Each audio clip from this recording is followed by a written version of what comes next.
4월 13일 목요일 측량할 수 없는 회복이란 제목으로 스가랴 2장 1에서 13절의 말씀입니다.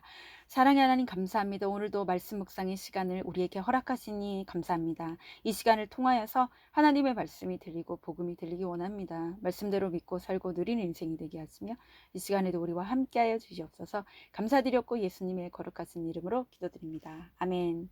본문의 말씀입니다. 내가 또 눈을 들어본즉 한 사람이 측량줄을 그의 손에 잡았기로 내가 어디로 가느냐 물은즉 그가 내게 대답하되 예루살렘을 측량하여 그 너비와 길이를 보고자 하노라 하고 말할 때에 내게 말하는 천사가 나가고 다른 천사가 나와서 그를 맞으며 이르되 너는 달려가서 그 소년에게 말하여 이르기를 예루살렘은 그 가운데 사람과 가축이 많으므로 성곽 없는 성읍이 될 것이라 하라.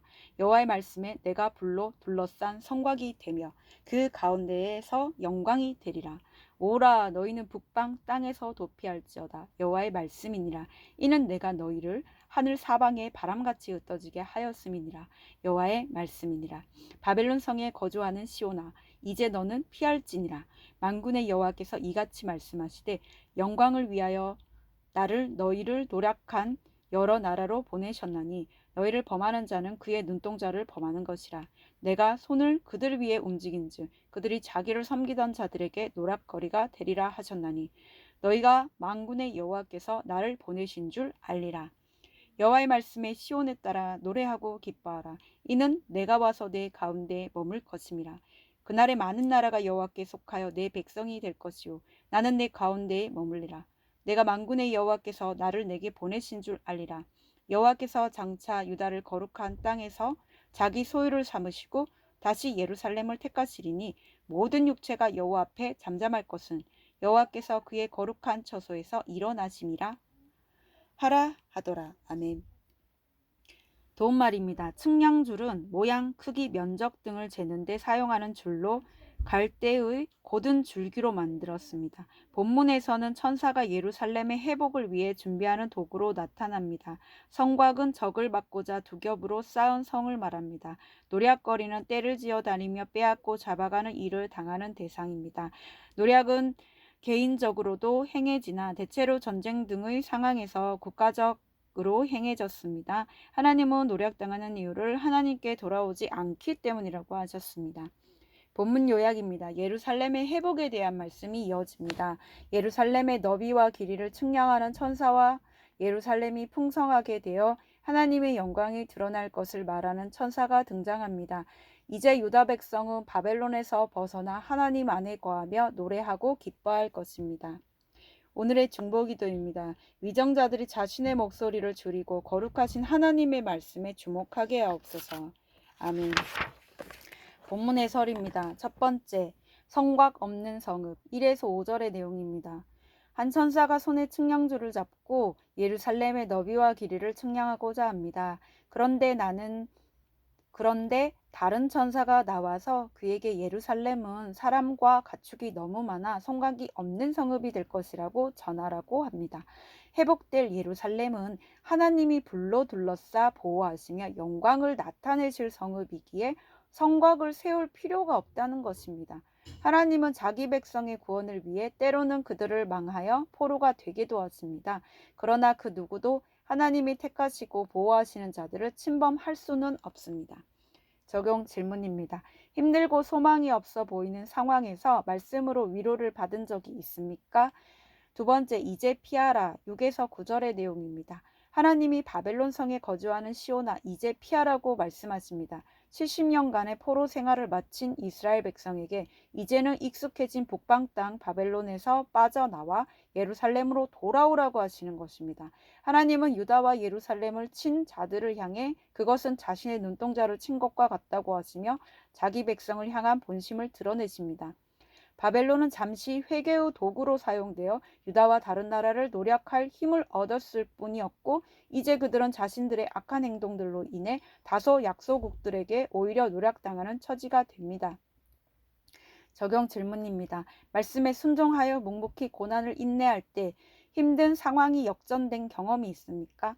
세 번째, 내 가운데 머물리라 10에서 13절의 내용입니다. 시온은 하나님이 자기 백성을 사랑스럽게 부르시는 애칭입니다. 고난의 때를 잘 보내고 회개의 열매를 맺은 시온은 순결한 신부이자 사랑스러운 딸처럼 대접을 받습니다.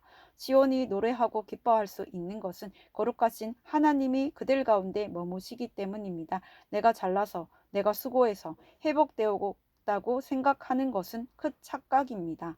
하나님이 나와 함께 하시고 내 가운데 머물러 주신 은혜의 결과가 바로 회복입니다. 그래서 육체를 가진 모든 사람은 하나님 앞에 잠잠해야 합니다. 적용 질문입니다. 최근에 하나님을 깊이 경험한 후 주님 앞에 잠잠히 머물렀던 적은 언제입니까?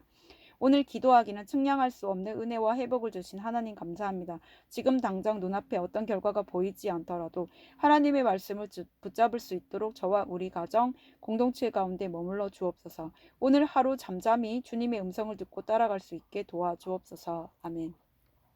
묵상 간증입니다. 여보 미안해란 제목으로 이상민님의 말씀 적은글입니다. 저는 어린 시절에 부모님의 사랑을 받지 못하는 대신에 교회 성도님들의 사랑을 듬뿍 받으며 자랐습니다.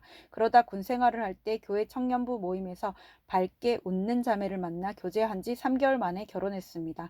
하지만 몇 년 후 저는 결혼 전에 알고 지내던 여자와 바람을 피우다 아내에게 발각되었습니다. 신실한 아내는 그 일을 양가 부모님에게 고발하지 않고 홀로 감내하며 십자가를 졌습니다.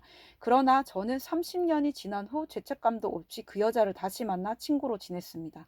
그러다 어느 특별 집회에 참석했는데 자매님들이 특성하는 모습이 무척 아름답게 보였습니다. 그 모습에 내 안에도 저런 때가 있었지라고 생각하던 중 말씀을 듣다가 마음에 찔림이 있어 아내에게 저의 잘못을 고백했습니다. 그러자 아내는 왜 하필 그 여자냐? 예전에 둘째 만삭일 때 나를 그렇게 힘들게 했으면 되지 않았느냐라고 울먹이며 괴로워했습니다. 이 사건으로 저는 온 교인이 큐티하는 공동체에 속하게 되었고 그곳에서 구속사의 말씀을 들으며 저의 죄를 보고 회개했습니다. 이후 저의 음란을 피하여 외도를 끊으니 거룩하신 하나님이 저희 가정 가운데 머물러 부부관계를 조금씩 회복시켜 주셨습니다. 그러다 어느 날 저는 아내와 두 딸과 함께 농장으로 내려가 포도나무 지주대를 만들었습니다.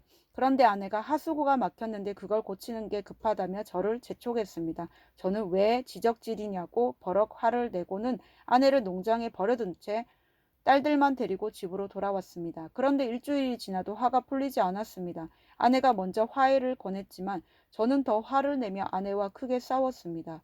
그 후 감사하게도 화해했지만 저는 이렇게 여전히 되었다 함이 없는 죄인 중의 괴수입니다. 앞으로는 모든 일에 분별을 가지고 하나님 앞에서 잠잠하고 거룩한 삶을 살고 싶습니다.